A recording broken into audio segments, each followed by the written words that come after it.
Our other bit of media for the day is a bit of bombastic insanity that knows the lane it's playing in. Yes.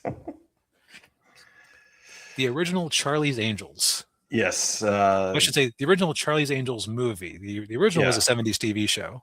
Right. Yeah. Yeah. This is not the Elizabeth Banks Straight White Men. This movie isn't for you. Why won't straight white men see this movie? No, this is the sexy girl Charlie's Angels movie. You know. Yeah, so I will just admit right up front that I've never actually seen an episode of the Charlie's Angels show. We were talking before the show about if we'd ever even seen it on TV in reruns, and like I can't think of a time when I even knew of it being on the air. Yeah, I can't either.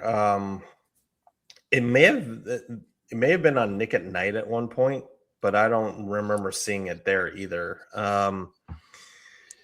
The which is kind of interesting because the show was on, I think, for like 5 or 6 years. And I mean, it made the careers of some of the actresses that were on the show. Well, like Farrah Fawcett. Although Right. I think I don't know. Maybe she may have been popular w- before the show was on, but I can't remember. Did the show predate or postdate that one poster that everybody had in the 70s? I think it may have been around the same time. Yeah, but she was only on the show for a year, and then there were a few other. I think Cheryl Ladd was the actress who replaced her. For those of you wondering, it was an Aaron Spelling show, which Aaron Spelling, he also did like The Love Boat, which I think is referenced in the movie. And like Beverly Hills 90210 and Melrose Place. So he was basically the king of television trash. He was, yeah. Yeah. And I say that lovingly because you know what? Properly made trash is delightful. Yes, it is. I can love trash. Yeah.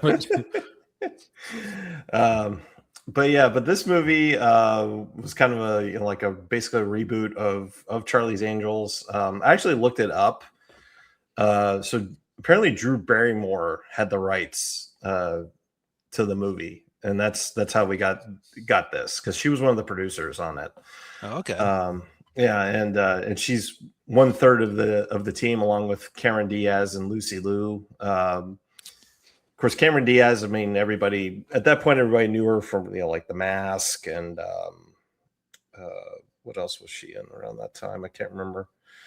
Was Something About Mary, right? Yes, Something About Mary. Yeah, that. And then, of course, Drew Barrymore, been around.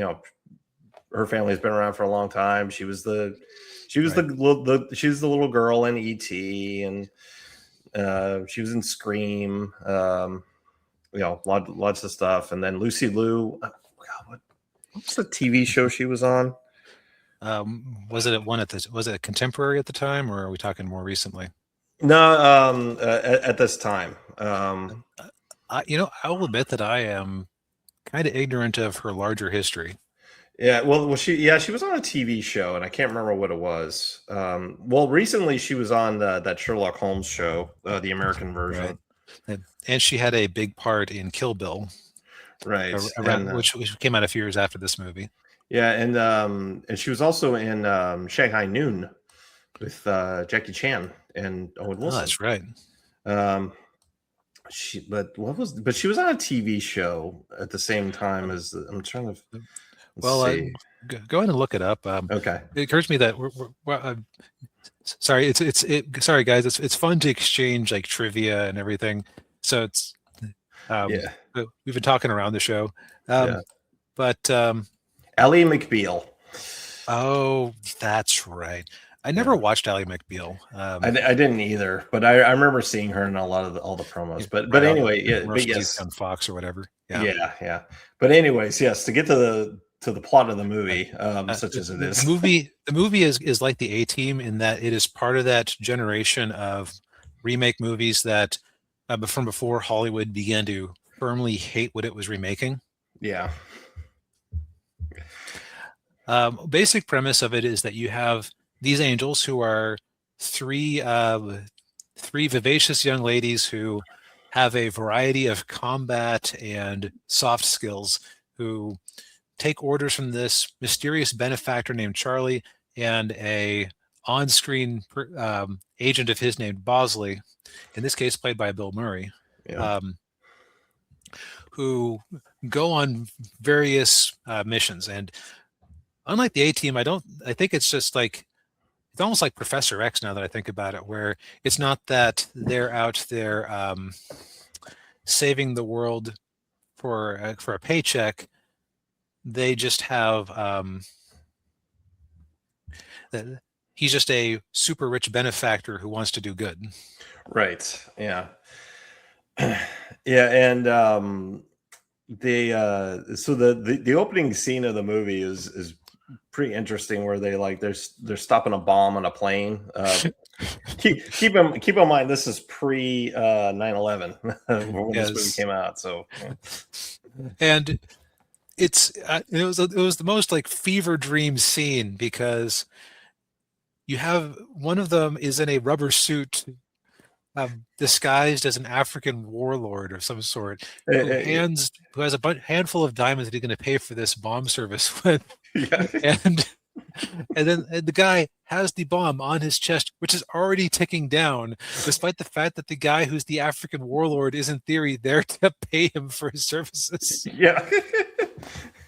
Yeah, Like, and the scene makes negative sense. Yeah, well, yeah, and on top of that, he's the African guy warlord is played by LL Cool J. I didn't recognize Yeah. Like this very quickly sets the tone. Like, okay, you're not going to have a good time if you're worried too much about logic, continuity, sense, physics, Yeah, chains of events. yeah. Yeah, and so then the girls get their mission, because they have to rescue like this tech billionaire guy who's been kidnapped, and he's played by Sam Rockwell, and I had no idea he was in this movie. And then but when they do rescue him, things aren't what they seem, and he's actually the bad guy. And right. Yeah. By the way, spoilers. Yeah, spoilers. Yeah. Now, what I will say is that if I compare this to our previous review, Star Trek, I would say that this actually has better characterization and more story or character arcs than that movie. Yeah. Because they actually do so like where everybody in that Star Trek movie is an emotional teenager. Yeah. In this movie, like the three are distinct characters. Like you've got by the way, I always find it funny with these posters. Yeah. Like, that Drew had like the deal, my name gets to be up front and center. Yeah. But whoever staged the photo for the cover here didn't do a very good job. Yeah, it has Cameron Diaz in the middle. Yeah. But yeah, Cameron Diaz is kind of a ditz, but she's like an amazing driver. Yes. Actually kind of reminded me of Harley Quinn without the trauma. Yeah. I can see that. Yeah. Lucy Liu is a genius who's dating an actor played by what's his name from Friends? Matt LeBlanc. Yes. And she, I looked back on some of my own crushes and interests, and I think, did Lucy Liu inspire that in a young me? Probably, maybe. Yeah. And then Drew Barrymore is playing. She's the punk, like she's the rebel. She's the. I would say she's probably the best fighter of the bunch. Yeah. And she's damaged. She has a relation. I think the actress was married to Tom Green at the time, and so he has like a couple of cameos in the movie as her. As actually a musically filled love interest. Yeah. The Chad. What's the matter? Was it the eggs? Was it the bacon? Was it the Chad? It was the Chad, It wasn't was it? the Chad. It was the As Chad. she's driving away after a one night stand. Yeah, he's like, it was the Chad, and he falls into the water. This is Very, probably Tom Green's best role, actually. yeah, it is. Yeah, yeah. Certainly not Freddy Got Fingered. Yeah, which I've unfortunately seen. Oh, you poor guy. Oh, you poor man. Yeah, but anyway, so I would say that there's like some interesting twists and turns. If Yeah. you and what's also interesting about this is that while there's definitely like a proto girl bossy angle with it, they're like all kind of understandable characters with flaws and foibles, and they don't hate men, which is kind of refreshing, honestly. Yeah. Well, not only that, they really like men. Yes, like they all have romantic interests, or at least an interest in romance. Yes. Yeah. Um, Lucy Liu is probably the most like God. Some of the scenes in this movie, I just wonder if the actresses are kind of embarrassed by them. Like, Cameron Diaz dancing in her underwear in front of the mirror at one point. Yeah. Lucy Liu dressing up as a strict librarian dominatrix to go infiltrate a tech company. Yeah. Or Drew Barrymore licking a steering wheel.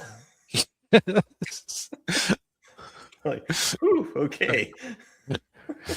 Like this is definitely this is like I think this movie's PG-13, or else I would never have seen it when I was younger.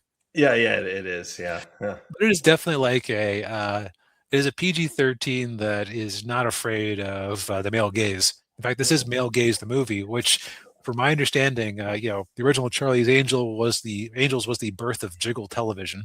Yes. Yeah.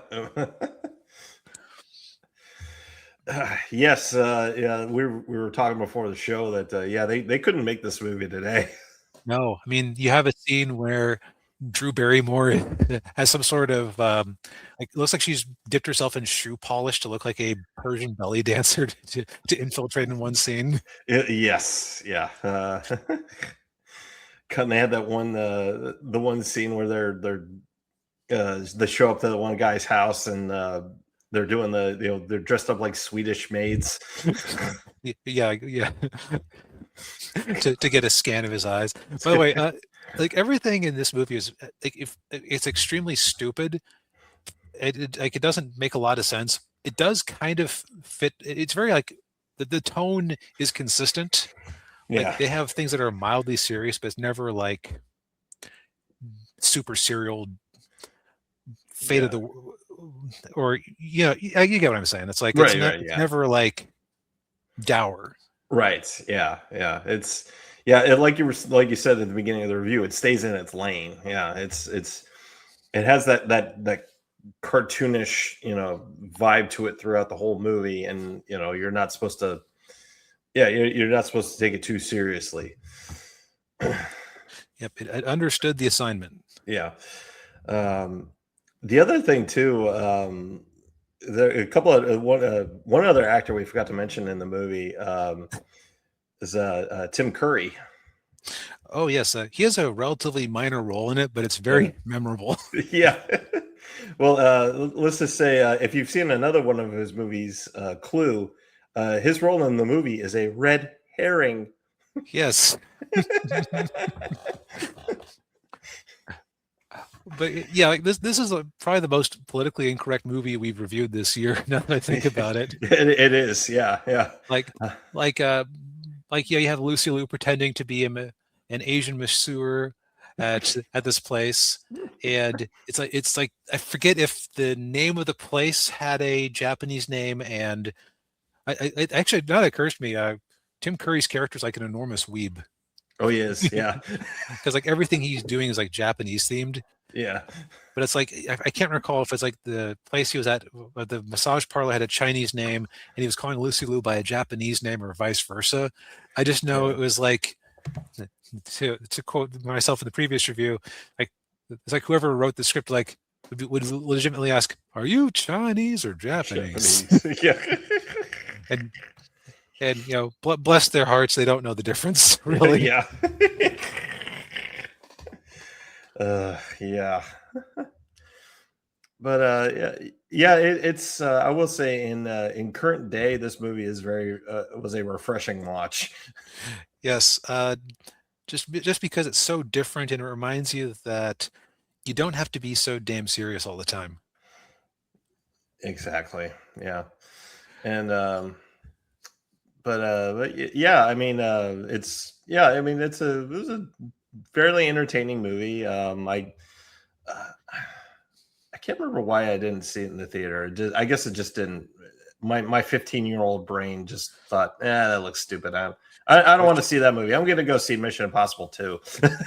which to be fair, your 15-year-old brain or your 15-year-old self was right that it is stupid. It's Yeah, just I yeah, think that your 15-year-old self would have probably you're probably kicking yourself like, darn it, this would have.